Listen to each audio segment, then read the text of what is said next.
गणनायकाय गणदैवताय गणाध्यक्षाय धीमहि गुणशरीराय गुणमण्डिताय गुणेशानाय धीमहि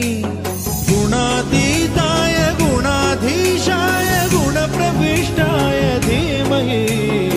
एकदन्ताय वक्रतुण्डाय गौरीतनयाय धीमहि गजेशानाय भालचन्द्राय श्रीगणेशाय